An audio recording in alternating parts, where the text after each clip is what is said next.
Aujourd'hui, nous commençons notre marathon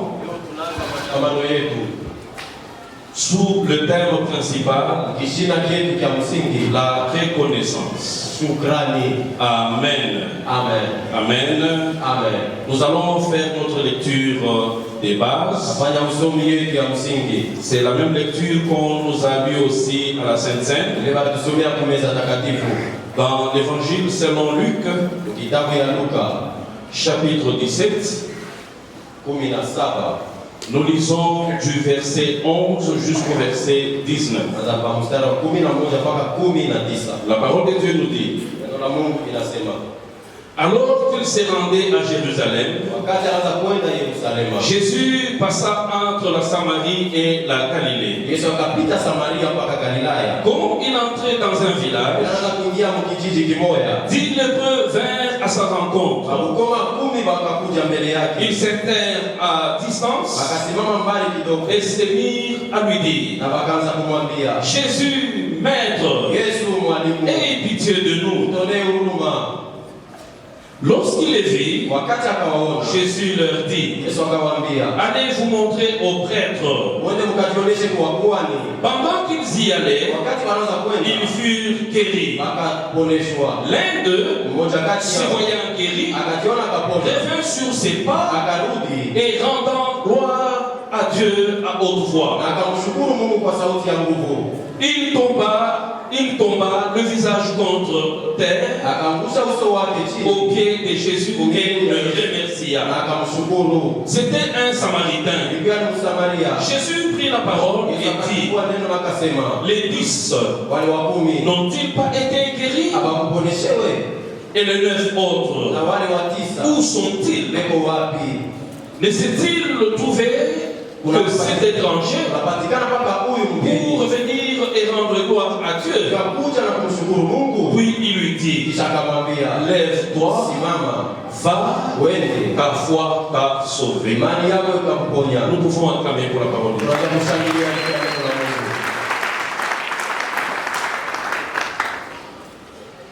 C'est une histoire que nous connaissons bien. Les 10 lépreux qui ont vu Jésus passer sont venus auprès de lui. Et à distance, ils ont crié sur lui: Jésus, Fils de Dieu, aie pitié de nous. Il les a regardés. Il a compris qu'ils avaient besoin de la guérison. Il n'a pas prié pour eux. Il leur a dit tout simplement: allez vous montrer au sacrificateur. Pendant qu'ils partaient, ils se sont retrouvés guéris de la terre. La Bible nous dit: l'un d'eux, se voyant guéri, il retourna, glorifiant Dieu. Il est rentré vers Jésus. Il s'est prosterné. Il lui a dit merci. Et Jésus a dit: les 10 n'ont-ils pas tous été guéris? Les 9 autres, où sont-ils? Mais s'est-il retrouvé que cet étranger pour revenir rendre gloire à Dieu? Et il a dit aux lépreux qui venaient d'être guéris: lève-toi et vas-y, ta foi t'a sauvé. Amen. Amen. Nous parlons de la reconnaissance. Mzee Marcel a donné beaucoup de définitions. C'est vraiment un grand professeur, un grand enseignant. Il a donné des grandes définitions, des bonnes définitions. Mais dans tout ce qu'il a dit, je voudrais retenir juste une définition qui nous intéresse. La reconnaissance, c'est quoi? J'ai regardé à gauche, à droite. Je me suis dit: la reconnaissance, c'est la redevabilité. C'est la redevabilité. Bon, la redevabilité, nous les sommes ici, ça n'est ni. uko redevable kwa Mungu. Voilà, je crois que ndeni ndio kia bien. Ni kuiona saa uko na ndeni na Mungu. Ça veut dire quoi? Kusema nini? Dans la vie ici, maisha huko, nous vivons ensemble. Tunaishi pamoja. La vie que nous menons, c'est une vie communautaire. Maisha tunaishi ni ya mmoja. Et dans la vie communautaire, maisha ya umoja, il y a toujours un phénomène qu'on appelle la complémentarité. Il n'y a personne qui peut se suffire seul. Tout le monde.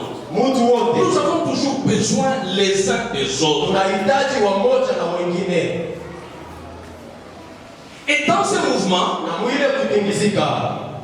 il y a toujours des échanges. Les échanges de services que nous rendons les uns des autres. Il y a toujours des échanges. Les échanges de biens, les échanges de conseils, les échanges de support les uns envers les autres. Personne ne peut dire dans la vie ici, il se suffit seul. Les enfants ont besoin des parents. Les parents ont besoin des enfants. Les voisins ont besoin des voisins. Et c'est comme ça la vie. Cette complémentarité-là, nous nous rendons des services les uns les autres. Nous nous supportons les uns les autres. Et dans tout ça, nous pouvons donc conclure que ce que tu es, tu ne l'es pas par toi-même. C'est la somme. C'est la somme de tout ce que les gens ont fait dans la vie.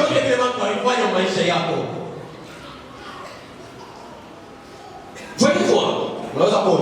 Au milieu de lui, il y a des ingénieurs, il y a des médecins, il y a des avocats, il y a des spécialistes dans tel domaine, dans tel domaine. Dites-moi, comment es-tu parvenu à être ce que tu es? N'y a-t-il pas personne qui a payé pour toi les études? N'y a-t-il pas personne qui t'a donné même un peu la boule de transport? Qui t'a donné même un stylo lorsque tu as fait mal? C'est tout ça qui constitue la vie. Amen. Amen. Ce que nous avons reçu des autres, ça peut être des gestes insignifiants. Ça peut être aussi des gestes déterminants. Les gestes déterminants, c'est-à-dire, sans ça, je ne serais pas ce que je suis.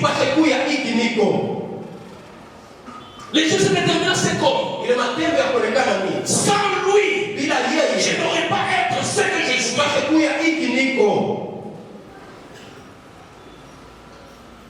Je pense que nous comprenons.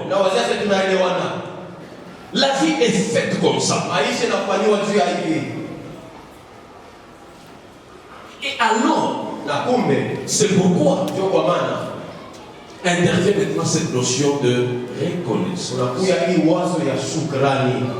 Parce que d'une manière ou d'une autre, nous sommes toujours redevables à quelqu'un. Nous sommes toujours redevables à quelqu'un. Pour peu ou pour beaucoup.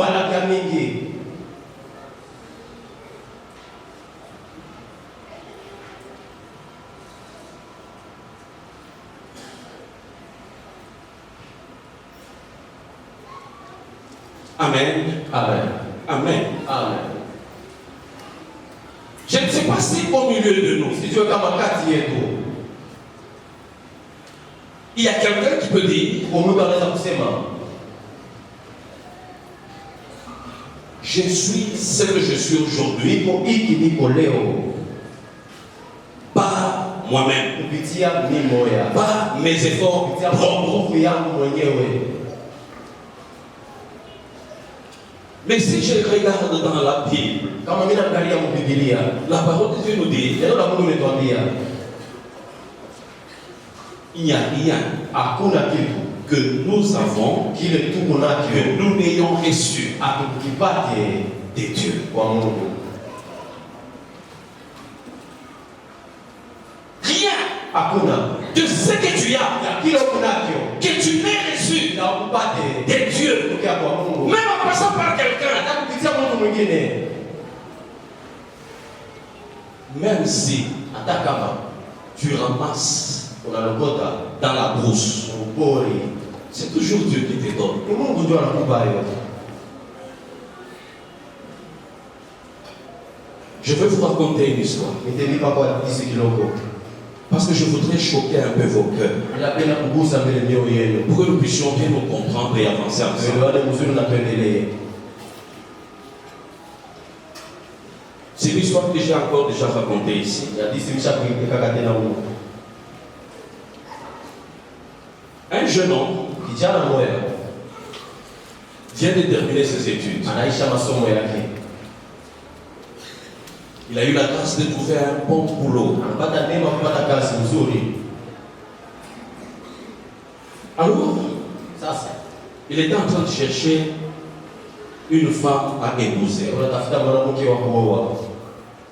Un jour, en visite dans un centre hospitalier, Siku moja wakati anaenda kupegua kwa watu hospitali, il voit une fille alitée, anamwona binti mwasha kulala. vraiment agonisant. Alikuwa karibu akufe. Et l'esprit lui dit, Na roho inamwambia, oui, celle-ci, jolie bien. c'est ta femme. Karibu kufa ule mtoto mwanamke. Alisha kukonda hakuna namona. Bazazi yake banisha kudesespere. Beko naangalia tu ni paro. Beko naangalia tu ni paro. Donc na ile malari inabachokesha. Banasema hapa mapenzi tu ya Mungu. Vous me comprenez? Hapa mapenzi tu ya Mungu. Mais ce jeune homme, Ule kijana, l'Esprit de Dieu lui dit, c'est celle-ci ta femme. roho ya Mungu inamwambia njoo bibi yako huyu. Alors comme il avait un peu de moyens, Bila alikuwa na fedha, il commence à s'intéresser anaanza kuangalia aux soins de la fille. maswa ya Il faut acheter tel médicament, inapaswa kuzata wa il cherche, anatafuta, il donne. analeta. Il faut faire tel examen, Fanya hivi, il cherche, anatafuta, il donne les moyens, analeta. ainsi de suite. Ifuatayo. Unasema L'état de la fille commence à changer, hali ya binti inaanza kubadilika, l'état de la fille commence à s'améliorer. inaanza kuchanger. Bon, et puis, Kisha wanamtosha na hospitali, kisha panafanya na mariage,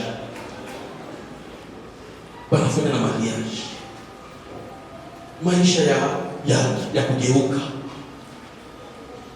banaama na kwama, banenda, on peut citer quelle ville?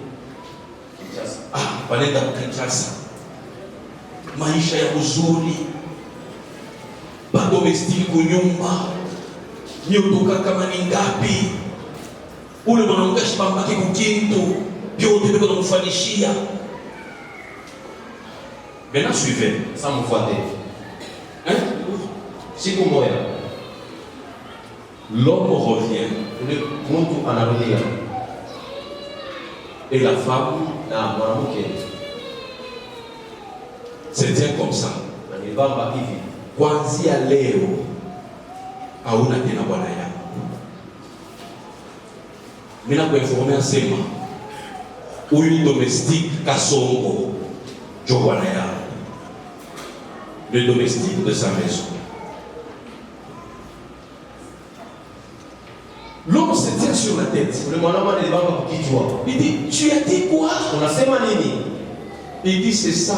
Sema njoo hivi, Tu n'es plus mon mari. hauna bwana yangu, Maintenant, mon cœur sasa roho yangu aime ces Kasongo domestiques. napenda huyu kasongoboi huyu. Je ne sais pas si j'ai touché ton cœur. Fika mimi nakusa roho yako. Dis-moi un peu. C'est quel agissement pour cette femme? Est-elle normale? Hein?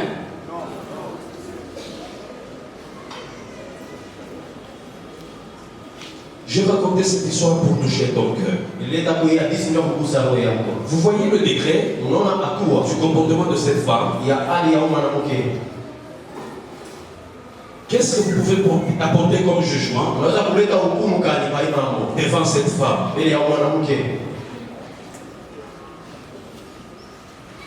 L'homme qui a souffert avec elle, qui l'a ramassé sur le lit de l'hôpital, elle était mourante, personne ne s'occupait d'elle. On ne pouvait même pas la regarder deux fois. Tu la regardes comme ça, les yeux commencent à couler de tes yeux. Les larmes commencent à couler de tes yeux. Mais ce garçon s'est intéressé à elle jusqu'à ce qu'elle est devenue une femme admirable. Mais quand elle a eu tout dans la vie, elle a dit: toi, tu n'es plus mon mari. Maintenant, suivez-moi. Cette femme-là, cette femme, c'est toi. Cette femme, c'est moi. Et cet homme, c'est Jésus. Vous voyez où est-ce que Jésus nous a ramassés? Nous étions dans la boue, méconnaissables, oubliés de tous, oubliés de tout le monde, rejetés, mourants. Jésus, dans cet état où nous étions, il nous a ramassés. Dans cet état où nous étions, il s'est intéressé à toi. Il s'est intéressé à toi. Qui pouvait te regarder? Qui pouvait s'intéresser à toi? Jésus, dans l'état où tu étais, perdu, abandonné de tous, Jésus est venu auprès de toi. Il t'a ramassé, il t'a arrangé, il t'a présenté devant le monde. Mais aujourd'hui, par ce que tu fais, par ton comportement, par ton attitude, tu es en train de dire à Jésus: toi, tu n'es plus mon mari.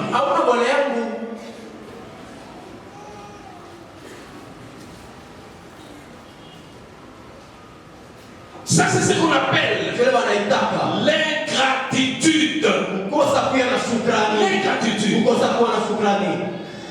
L'ingratitude, c'est le manque de reconnaissance. Manque de reconnaissance. Et le manque de reconnaissance se manifeste par ce que nous faisons. Par ce que nous faisons. Même dans notre vie, on a fallu chier à mon bouquin qui agissait madame merci. Tu vas sentir quoi? Amen. Je me souviens d'un terme. Je ne sais pas comment il est terme valable dans le passage. Je vais commencer par lui dans Zamania Sema, Wema, Manyoko. Vous savez que les élections il y a. Vous avez acheté un peu de monde dans la foi de Wema Komanyo. Je suis venu tout maka. Non, vous n'avez pas de maka. Ça, c'est pour nous faire chaque Wema Komanyo au Dieu. Lorsque nous ne marchons pas à tout aimer dans sa volonté.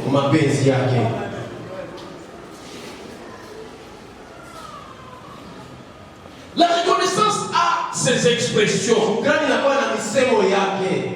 La reconnaissance parle. La première expression de la reconnaissance, c'est dire seulement merci. Dire merci, c'est une expression de la reconnaissance. La deuxième expression de la reconnaissance, c'est l'action de grâce. L'action de grâce.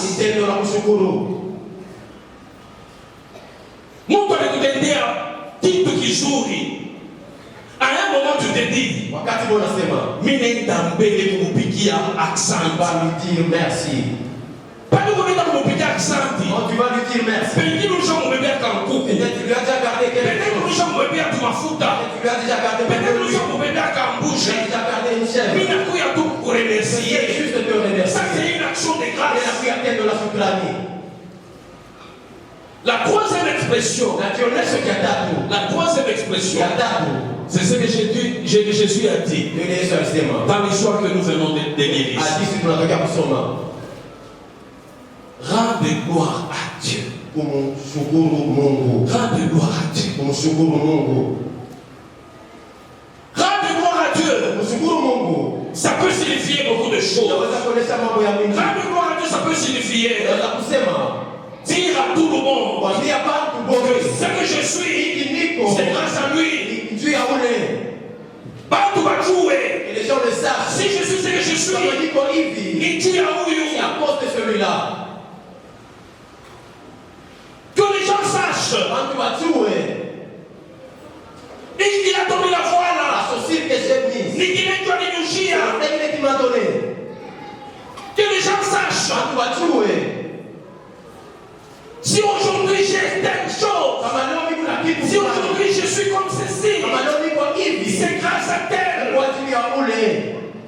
Ça c'est une façon de rendre gloire. Namna ya kuonesha shukrani. Rudishia Mungu shukrani yake. Rendre gloire à Dieu. Rudishia Mungu utukufu Rendre yake. gloire à Na Dieu. oui, Et tangaze. que tu le témoignes. Bantu Que bajue. les gens le sachent.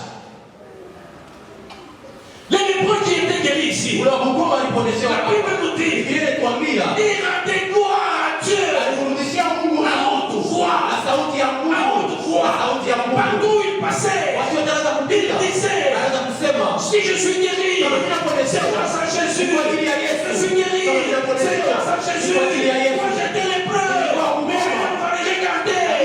Je suis guéri Inaponeshewa grâce à Jésus. kwa ajili ya Yesu. Il rendait gloire Anaanza kurudisha à haute voix. na sauti ya nguvu.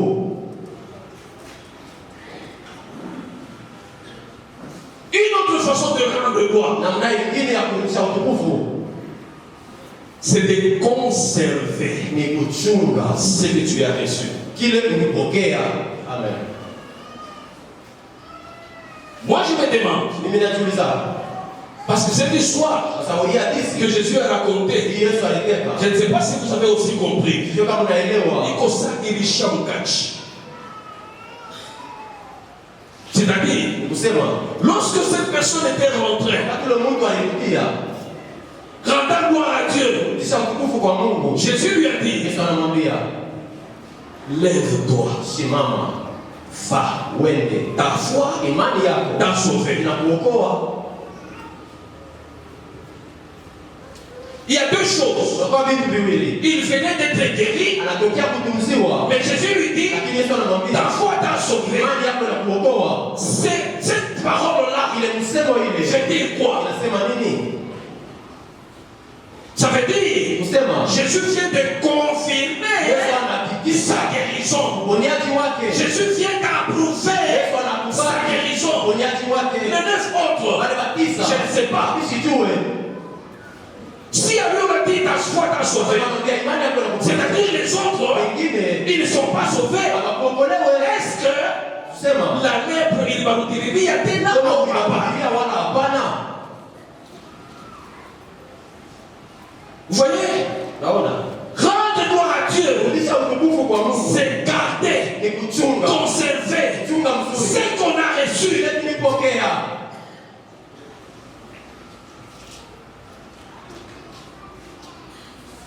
Si on ne garde pas ce qu'on a Kile reçu, kile tulipokea on méprise celui de qui nous avons reçu. kwa ule tulipokea kile kitu.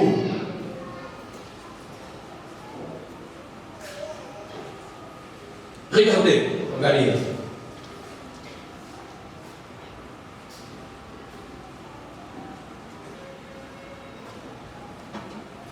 tu as pitié de quelqu'un, unamwonea mtu huruma, tu dis, oh, unasema cette fille naona shida yote nafanaka paka kapolo kajo. Iko sato ashina na chemise. Fanya ni muzie yeko chemise. Wewe nakufundisha tu. Unauza chemise, unakuwa mkaburini. Sasa nisoma mkaburia chemise. Kesho unamkuta ile chemise ile mkaburini. Peut-être uliuza na bei sana. Peut-être ulifanya masacrifice kabisa, ulijiprive. Unamkuta anesha kuikata manche. Anesha kufanya bras cassé. Anesha kuifanya bras cassé. C'est-à-dire anatosha kuibi, anabakia paka saka kajile. Anatosha kuibi. Et puis unamwangalia, unafurahi moyo yako. John vile au utafurahi, utashika nini? Huyu ndugu ashonitupia kitu nilimpatia, chua mimi nikalabisha hivi, ashonipia kitu nilimpatia. C'est ça au fait. Dieu, quand il fait pour nous des choix, ne mettons pas ça par terre. Ne méprisons pas ça. Gardons ça avec jalousie. Ça aussi, c'est une façon de rendre gloire à Dieu. Et rendre gloire à Dieu, ça veut dire aussi marcher dans la crainte de Dieu. Marcher dans la crainte de Dieu.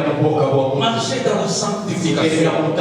Lorsque tu marches dans la sanctification, tu es en train de rendre gloire à Dieu. Ça aussi, c'est une forme de reconnaissance. Bien-aimés, nous devons apprendre à être reconnaissants. Même dans les petites choses. Et notre Dieu,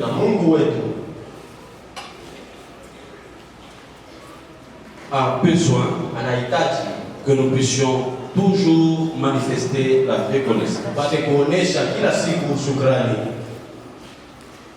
Il y a une chose aussi qui m'a intéressé. Dans l'histoire que nous avons lue, Jésus précise, ne s'est-il retrouvé que cet étranger pour revenir rendre gloire à Dieu? Ça veut dire les 9 autres, c'était les enfants de la maison. Celui qui est rentré, c'était un étranger. C'est la Bible précise qu'il était un Samarien.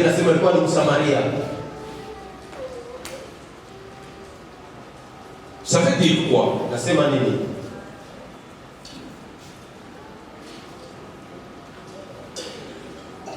Les enfants de la maison, c'est nous qui sommes enfants de Dieu. Le problème, c'est quoi? À un moment, nous sentons comme si c'est notre droit de recevoir de Dieu des grâces et des bénédictions. Nous sentons comme si c'était un droit. Mais si vous regardez toujours dans le même livre ici, avant d'arriver à cette histoire, Jésus a donné une illustration. Suivez cette illustration. Il dit ceci. Vous avez un serviteur. Vous l'avez envoyé au champ. Il est allé, il a travaillé. Quand il finit, il rentre. Quand il va rentrer, allez-vous lui dire, maintenant va manger. Mais par contre, vous allez lui demander qu'il vous serve d'abord. Mais moi, quelque chose. Donne-moi tel. Amène-moi ça et ça. Il vous amène tout. Vous mangez. C'est seulement après que vous pouvez lui autoriser aussi de manger. Maintenant, Jésus pose la question. Pour tout ce qu'il fait là,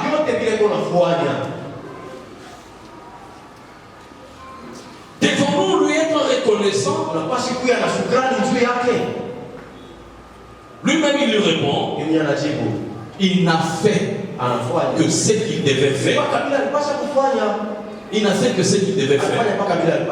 Écoutez bien aimés. Nous sommes redevables à Dieu. Pour tout. Dieu n'est redevable à personne. Je vais vous dire une chose. Si tu travailles pour Dieu, si tu travailles pour Dieu, très assidu, très engagé, tout ce que nous venons de dire ici, toi tu le fais. Mais Dieu, lui, il n'est pas obligé de te bénir. Vous comprenez ça? Dieu, lui, n'est pas obligé de te bénir. Ce que tu as fait, c'est seulement un travail de serviteur. Tu as fait seulement un travail de serviteur. Dieu n'a pas l'obligation de te bénir. S'il te bénit, il te bénit par la grâce. Il te bénit par la grâce. Ce n'est pas que Mina Motumikia, Chunae Anilipe. On se comprend bien? Si c'était comme ça, nous les chrétiens n'allaient pas tomber malades. Pourquoi? Tu penses que tumika sana chuma na leshi bambi. Tumika sana chuma usipate COVID. Tumika sana usipate fièvre typhoïde. Mais fièvre typhoïde je te rends. Papa Guilhem, compétent pour y avoir pas de Christ. Bamingi, bam malade sana, na malade ya nguvu.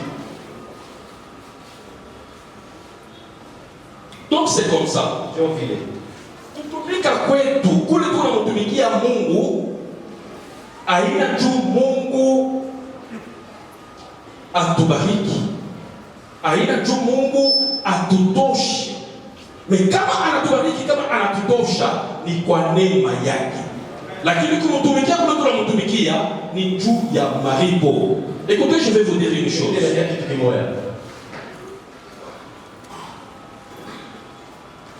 Le péché que nous faisons, est-ce qu'il n'est pas spirituel? Ah, pas mon bien, je vais vous expliquer. Comment on aïba? Est-ce qu'on aïba spirituellement? Hein? Comment on a charatika? On a charatika spirituellement. Nous le faisons dans la chair. C'est physique. On aïba. Kitu matériel. Kitu kakonekana. On aïba. C'est physique, c'est matériel. C'est même charnel, n'est-ce pas? Tu dois venir. Mais ça, sa conséquence, il y a yo, il est spirituel. Vous me comprenez bien? Nous faisons des choses physiquement, mais pour des résultats spirituels.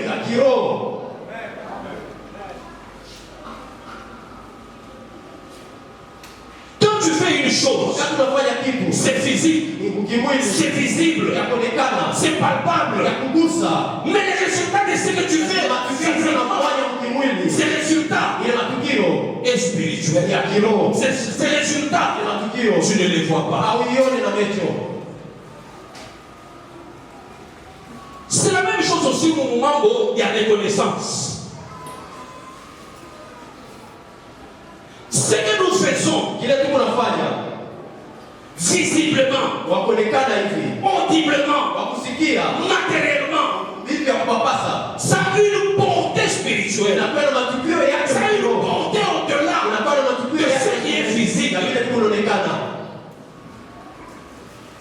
Et quand viendra le moment Na wakati ile kifika de récolter, ya kuvuna, tu vas récolter, utavuna même physiquement, hata mkimwili, même matériellement, hata mvitu ya kupapasa, mais aussi spirituellement. lakini tena mkiroho.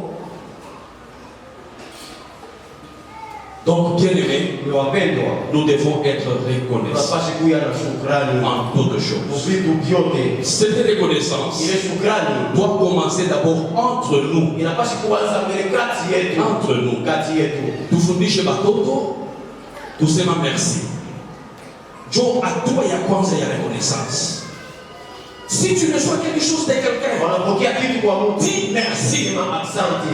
Si l'enfant grandit Kama mtoto wanakomea avec cette éducation ile mafundisho de savoir ya dire merci chaque fois qu'il le reçoit, kujua kusema asante wakati cet anapokea, enfant ule mtoto aura toujours atapata, le sentiment de reconnaissance. atakuwa mpaka na ile nia ya shukrani. Mais un enfant qui ne sait pas dire merci, Mtoto anasio kusema asante, c'est comme si ni kusaa ce qu'il reçoit, kila anapokea c'était pour lui. kipaji On yake, lui a arraché, maintenant on lui hata remet. wanamrudishia. Vous comprenez la différence? Naelewa tradisho. C'est pourquoi j'ai dit, Kwa maana mimi sema nous ne devons pas nous considérer comme ayant droit. hatuwezi kuonekana sasa sio tunapaswa mpaka. Si tu te considères comme ayant droit, Unaona sasa unapaswa mpaka kupata, tu seras incapable utashindwa de dire merci à Dieu. kusema asante.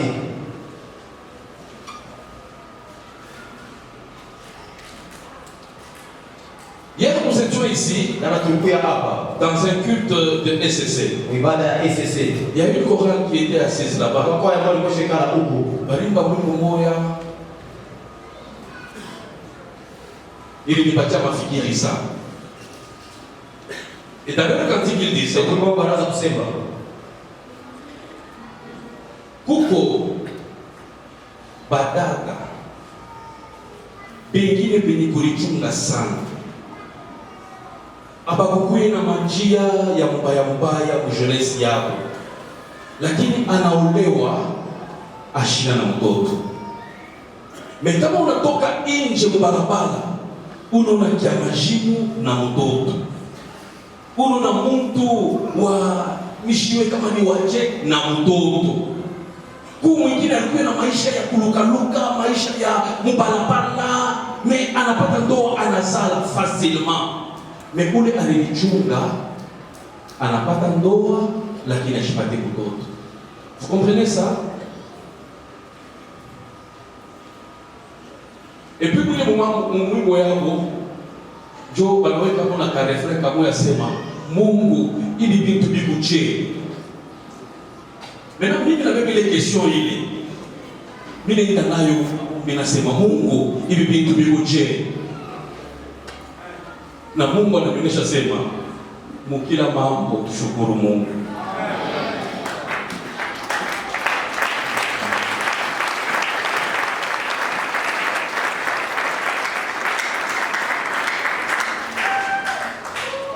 Parce que nous ne pouvons pas contredire Dieu. hatuwezi kwenda kinyume na Mungu. Si Kama une fille de mauvaise vie binti wa maisha mbaya a des enfants, anakuwa na watoto, mais celle qui s'est gardée unajichunga toute la jeunesse Uyana kwake n'a pas d'enfant, hana na mtoto, Mungu hivi biko je. Mungu anasema mkila mambo shukuru Mungu. Amen. amen. Nous avons tous été à l'école. Wote tulikuwa kwa masomo, Tunamaliza. Peut-être wewe ulikuwa na akili sana. Kama unapata mapo ya kiloko ni 75. Ulikuwa unaisha mpaka na 80, 82, 85. Unaisha masomo. Kazi haionekani. Mais ule anaanza kupita mpaka na repêchage. Alors, ça peut d'abord dans 50 virgules. Tu en as passé. Les péchés, je dis pas que ma cour 5, dans ma cour 6, dans mon délibéré. Mon aïcha n'a pas moya. Mais Léo, anakuya DG. Anakuya DG. Ou à 85%, ah oui, il n'y a pas de cagage. On n'a pas ma demande d'emploi. Mungu il to be coaché. Vous comprenez ça?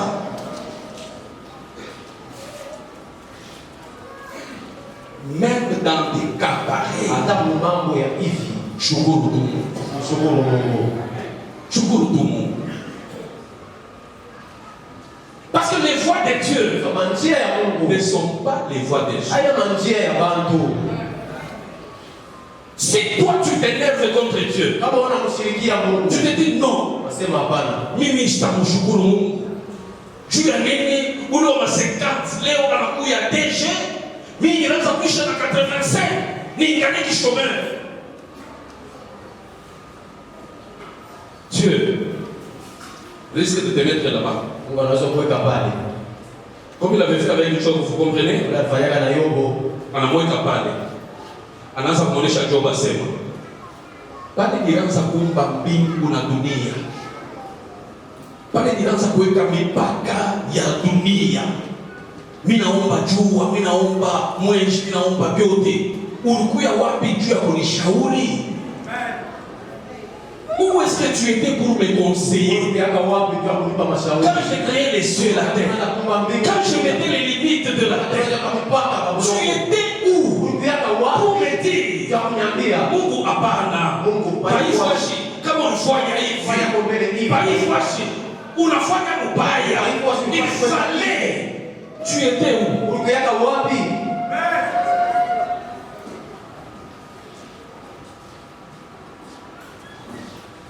En toutes choses, nous devons manifester la reconnaissance. Nous devons manifester la reconnaissance. Ce que tu n'as pas, vous comprenez? Ce que tu n'as pas peut cacher la gloire de Dieu. C'est-à-dire Dieu peut se glorifier même dans ce que tu n'as pas.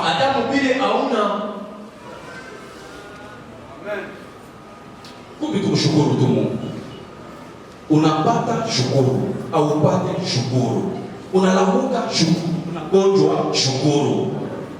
Unapata kazi shukuru, au yapata kazi shukuru. Nous devons être reconnaissants en toutes choses. Le manque de reconnaissance, c'est le mépris. Amen. Je pense que ce marathon va nous révolutionner. Parce que ça va nous amener dans une autre dimension. Une dimension de reconnaissance. Une dimension de reconnaître la grâce de Dieu dans tout ce qui nous arrive, dans tout ce que nous avons. Que Dieu nous bénisse.